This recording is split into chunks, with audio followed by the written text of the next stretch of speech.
If this is your reading, you will automatically know it. Let's see what is the message coming out for you.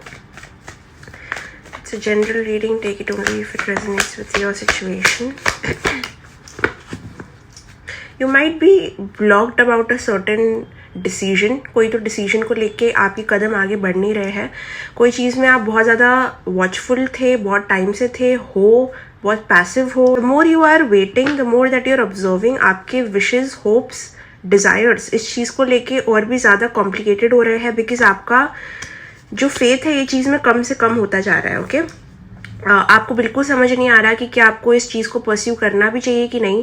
This could be a field of your interest, this could be a hobby, this could be a person, this could be a situation जहाँ पे आपको कोई decision ले रहा है basically.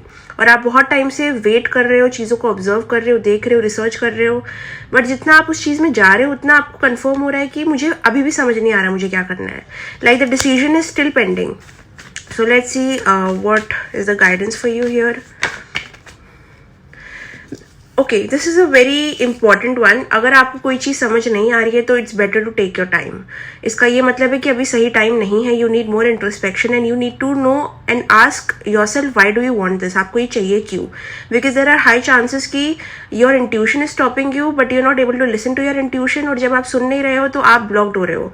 So I would tell you take more time. Okay, don't rush into this. कोई भी decision आपके लाइफ में करेंटली पेंडिंग है रिगार्डिंग करियर, लव सिचुएशन और something in any area, okay, it's better to take very slow steps, like basically pausing and asking yourself internally कि आपका intention ये चीज़ को परस्यू करने का कहाँ से आ रहा है.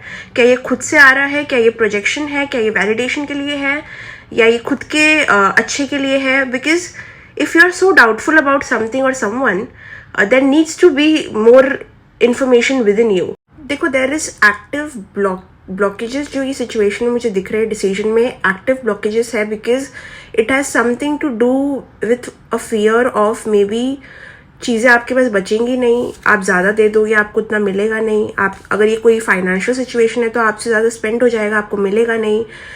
You are fearing that you will make a wrong choice. Okay, career और financial situation you are feeling की you need to be safe. और ये चीज़ आपको थोड़ा रिस्क में डालती है, थोड़ा अनसेफ टेरिटरी में डालती है, चाहे वो लव भी क्यों ना हो. यू डोंट फील कि वहाँ पे सेफ्टी है. आपको बस इतना बोलूँगी, you don't need to pressurise yourself. अगर आप कोई चीज़ के लिए रेडी नहीं हो, it's better to not take that step for now. You can take a step back and don't pressurise yourself. एक डिसीजन जो क्लैरिटी से आता है वो बेटर होता है कंपेयर टू द डिसीजन जो कन्फ्यूजन से आ रहा है. So please understand, take time, clear yourself and then make a move.